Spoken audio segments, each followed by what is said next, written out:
इउपिपिएलनि IT सेलफोरनि मोखांखौ दासान्दि social मिडियायाव नुवाखै आरो सेन्ट्रेल इउथनि माखासे दैदेनगिरिफ्रा महाय थांजोबखो बिथांमोना महायबा खारखोमाजोब्बाय नामा गोमाजोब्बाय नामा बिथांमोननि मोखांखौ नुवाखै आरो इउथनि रुंगल बर' बिथाङा महाय खारखो महाय थांखो आरो आईटी सेलनि मानसिफ्रा ससियेल मिडियायाव फैबाय थाग्राफ्रा महाय थांजोबखो दासान्दि ससियेल मिडियायाव नुवाखै मा समान बसुमतारीखौ नुवाखै नामा आंथ' ओंखारगासिनो दं आंखौ नुवाखै नामा बेलाय बियो आं बुंनाय नङा रायजो राजा नोंथांमोन बियो बिपिएफ दोलोनि प्रहलाद बिथाङा बुंदों बिटिसिनि मानगोनां प्रहलाद बिथाङा बुंदों जे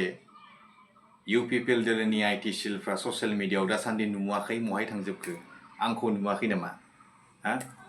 सेन्ट्रेल इउथनि दैदेनगिरिफ्रा गोबां ससियेल मिडियायाव फैग्राफ्रा गोबां सैमा फाग्लाफोर बायदि बुंग्राफ्रा महाय थांजोबखो गोमाजोब्बाय नामा प्रहलाद बिथाङा बुंदों समान बसुमतारीखौ नुवाखै नामा आंथ' ओंखारगासिनो दं ससियेल मिडियायाव नुवाखैब्ला बै आंनि बायदि ससमा बै गोजाननिखौ जुम खालामना नायग्राया बेखौ गानना नायदो प्रहलाद सार नोंथां बै माबानि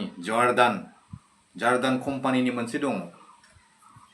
5000नि ससमा बै जुम खालामना नायग्रा बेखौ जुम खालामग्रा नायग्राखौ गाननानै नायदो महाय थांजोबखो इउपिपिएलनि बै ससियेल मिडियायाव फैग्राफ्रा सैमा फाग्लाफोर बायदि बखिग्राफ्रा महाय थांजोबखो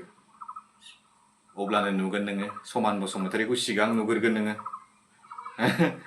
नुवाखैनो स' रायजो राजा नोंथांमोन दासान्दि जोंनि बिटिसिनि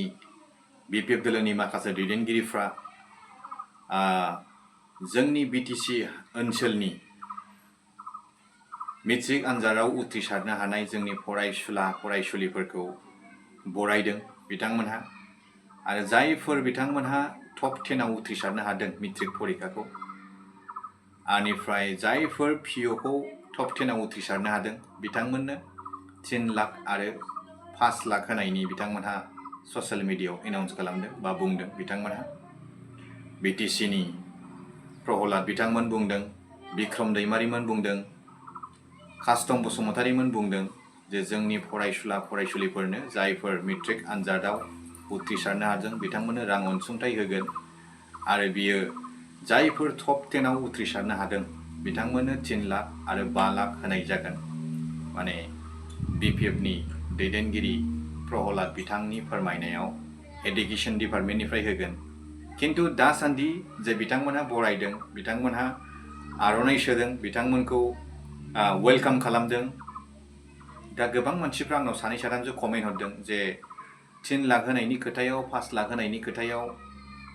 20,000ल' होबाय माथो जे 20,000आ बिथांमोनहा खांनानैसो होदों जे दासिमबो एडुकेशन डिपार्टमेन्टनिफ्राय बिथांमोनहा खामानिखौ मावनाय जायाखै आरो दा बिथांमोनहा कालेक्शन खालामबाय थादों होननानै जों मिथिदों आरो मोजां खोथा नङा होमबा जोंनि बिटिसि ओनसोलनि फरायसुलिफोरनि थाखाय जोबोद मोजां बाथ्रा बिथांमोनहा 3 लाख होनो हादों 5 लाख होनो हादों 3 लाख 5 लाख होनायनि जाहोनाव बिथांमोना बै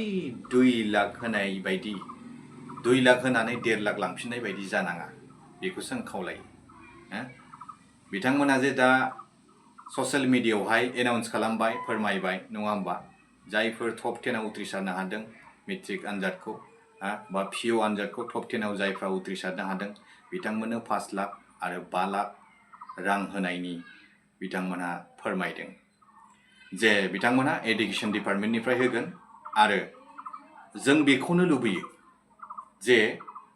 नोंथांमोननि बै 3 लाख 5 लाख रां होनायाव जाहाथे 2 लाख होनाय बायदि 2 लाख होनायाव जे 1.5 लाख लांफिनदों बैफोरबायदि जेन थासारि जानाङा जे जोंनि फरायसुलिफ्रा बयबो जायफोर मेट्रिक आनजादाव टप 10 आव उथ्रिसारनो हादों आरो जायफोर पिअ आनजादाव टप 10 आव उथ्रिसारनो हादों बिथांमोना निश्चय मोनगोन आरो बिथांमोना डाटाखौ दा कालेक्शन खालामगासिनो दं जोबोद मोजांनि बाथ्रा नाथाय मोनगोना माब्ला मोनमारगोना माब्ला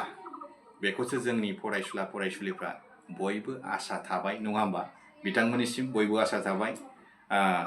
निश्चय बे 3 लाख आरो 5 लाख रांजों बिथांमोनहा मोजां मथे आरोबाव आवगायलांनो हागोन आरोबाव बिथांमोनहा गावसिनि बे फरायनाय थांखिखौ होसोनो हागोन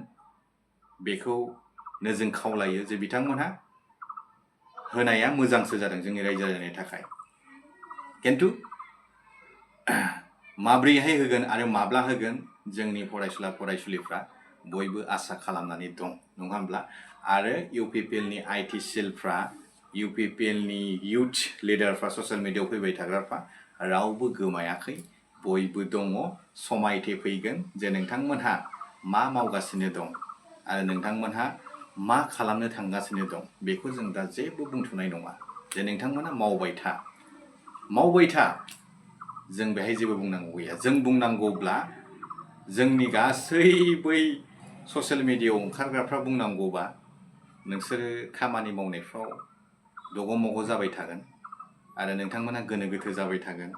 नङा होमबा खर'आव बांसिन गुदुं जागोन बेखायनो जोङो सिरि थाथ'दों जों बुंथ'वाखै नोंथांमोनहा जि खामानि मावनो लादों बेखौल' मावबाय था पाब्लिकफोरजों बयजोंबो अनसायजा मोजां जा जों बेखौसो जों खावलायदों नङा होमबा आरो बे फैबाय थानाय समफोराव 5 बोसोरनि उनाव बा 4 बोसोरनि उनाव मोनसे गोदान इलेक्शन जाफिनगोन बै इलेक्शनाव जोङो नोंथांमोनखौ मबे बेटजों बुनानै 6 मारिनांगौ सोरखौ महाय मा खालामनांगौ बेखौ जोंबो नैबे 5 बोसोराव सोलोंनानै लाबावदिनि जों जेनदों जोङो बांसिन जोंनाव गोहोसो मोनदों जोङो बांसिन आरो बुद्धिया फैसिनबावदों जे राजनितिकआ मा बुस्थु राजनितिकआ मा जों बांसिन मिथिबावदों आरो जों बांसिन बुजिनानै लाबावगोन बे 5 बोसोराव नोंथांमोनहा मा मावनो सानदों मा बाथ्रा बुंदों मा बुङाखै बेखौ जों गासिबो जोङो ज' खालामगोन मोनसे समाव थेंक इउ